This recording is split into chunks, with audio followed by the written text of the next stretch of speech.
In class, we were discussing the works of Giotto, seen by most historians going back even to the Renaissance as the beginning of Renaissance painting for his interest in humanism, for his realistic three-dimensional qualities that he brings to his figures. The two paintings that we discussed in class were both painted in Giotto's hometown of Florence, which you see here on the map. This is where he spent the majority of his career. This was his home base. But he had become quite famous as the principal figure leading this new style, and his fame allowed him to work all over Italy. So in this particular screencast, what we're going to do is look at a chapel that he decorated in the city of Padua, quite a ways north, just outside of Venice, which was commissioned by a local resident there. This chapel is referred to as the Arena Chapel. Here we see it from the outside, and the reason we call it the Arena Chapel is that it was built on the site of an old Roman amphitheater that had since been torn down. So it assumes the nickname of the arena where it was originally built.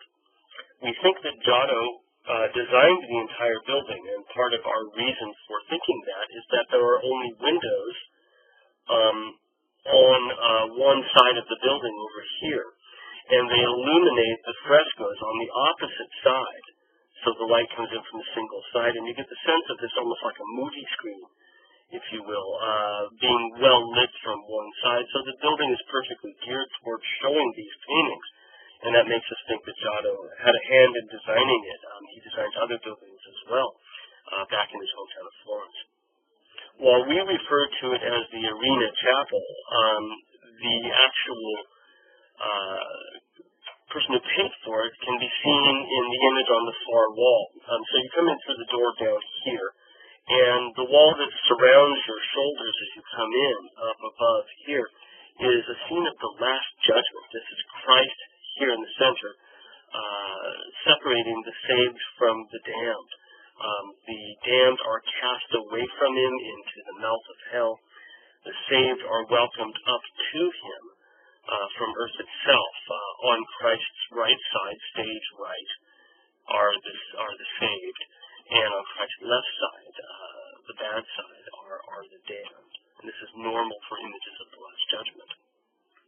On the side of the saved is the patron of the work, the man who paid for it, Enrico Scrovegni, and you see he's right beneath the feet of Christ, offering up the church that we're standing in, being received by angels on behalf of Christ as he offers it up as a way of atoning for his sins. This is quite normal. Works of art were seen as ways in which one could do a pious act that would help atone for the things you've done wrong in your life. For Enrico Scrovegni, it's not only for himself, but it's also for his father. His father was a money lenderer, which is in the Old Testament, at least, in the Hebrew Bible, is a very, very grave sin called usury. The idea that you loan money for a profit, you take interest on a loan. This was in biblical times very, very evil. And Enrico Scrovegni's father was such a notorious money lender that he was actually mentioned in Dante's Inferno, rotting away in hell for the sin of usury. Something you might tell your student loan counselor next time you talk to them, that if this were the Middle Ages, they'd be in trouble. Well, this fresco is one of 38 different scenes that line the walls of the Arena Chapel. These are all painted in the technique called fresco, and you can find a text inset in your textbook that talks about this. Fresco is the art of painting in water-based paints into wet plaster. So you lay the plaster on the wall, and then you literally paint into that wet plaster. And as the plaster dries, it has a chemical bond that forms with the colors that makes it really very permanent, very hard, and lasts, in fact, very, very well.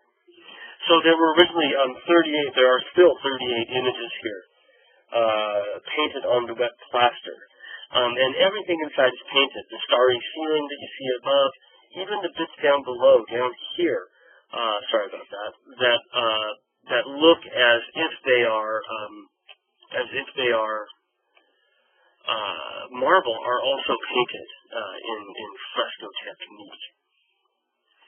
As you can see from the general view, these are arranged in three different tiers or strata. So at the very top up here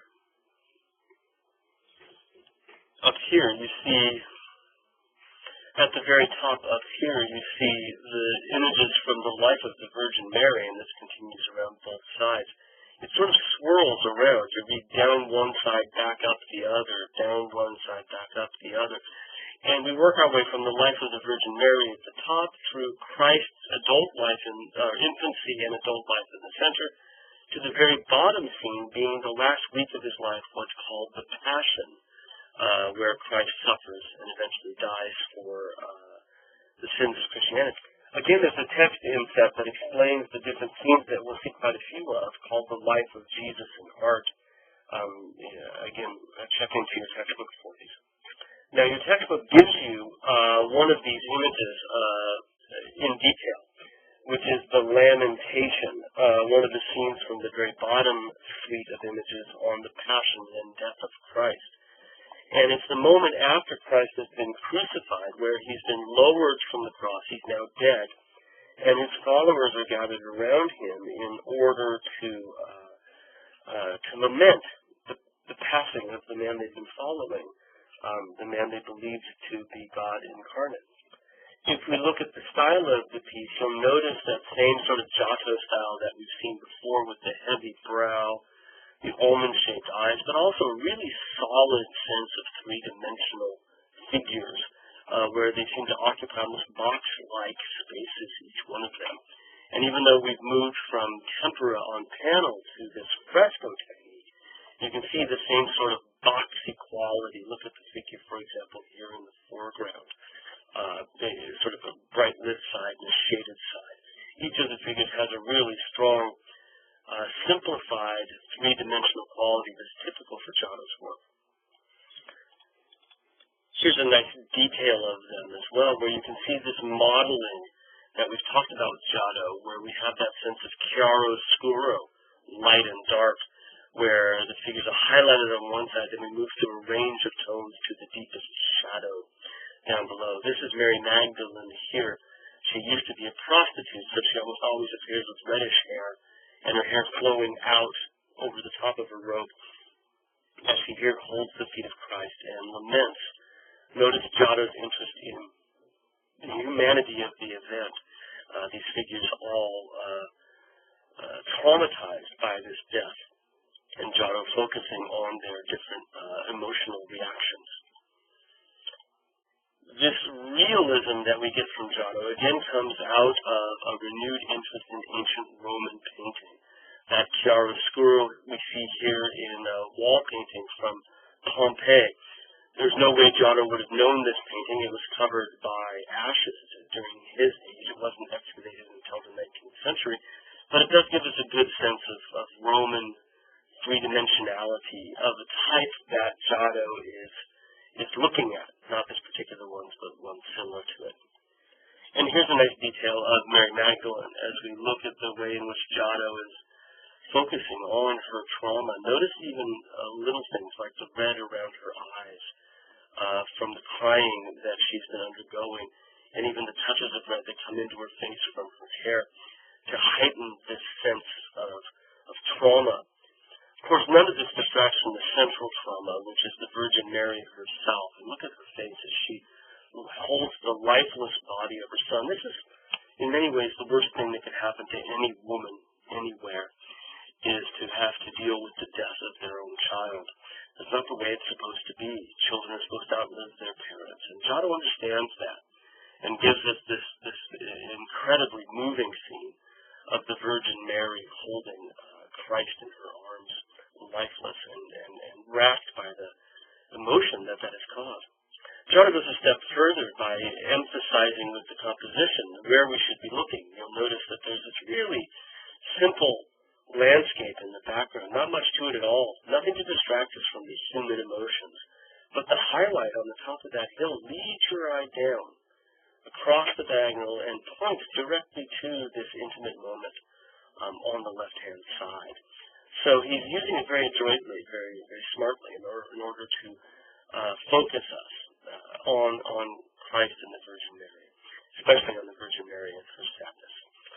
One last thing to mention about the landscape is this barren tree in the background, and I think that's certainly added for multiple symbolic means. I'd like to point to directly the idea of the fact that this is when this happens in the calendar, in the springtime, before the winter's chill has thawed, before the trees have come back to life, but also the idea of a tree that is dormant and is about to come back to life in the spring is a poignant metaphor for Christ himself, who will rise again according to Christian theology. We've seen before when we looked at Duccio that many of these compositions have a long tradition, and that all our Renaissance artists are doing are updating old traditions. And so here's a Byzantine lamentation from Macedonia that Giotto certainly didn't know, but the basic type is one that he's borrowing. The diagonal of the hill, the Virgin embracing Christ with the followers grabbing his feet, the angels in the air above.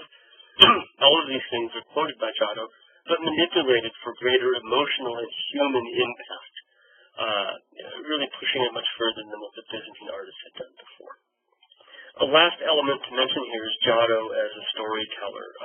He's very keen on finding contemporary religious texts that will help him to enhance the meaning of his compositions. And one of these texts mentioned how when the Virgin Mary held Christ in her arms, she recalled the moment when she held him as a child. And Giotto seems to have known this text very well. And so we have here his image of the Nativity on the left. There's Joseph in the foreground, the shepherds being told by the angel, there's their sheep, and there's the Virgin taking the infant Christ from one of the midwives who comes in from the outside. And Giotto, you'll notice, gives us a parallel between these two images, even though they seem far apart within the chapel. She remembers back, and he wants you as a viewer to remember back as well.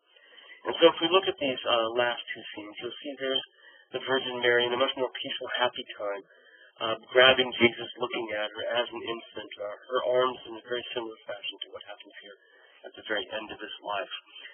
Giotto uses these things to drive home the emotional poignancy of the scene, which is again a hallmark of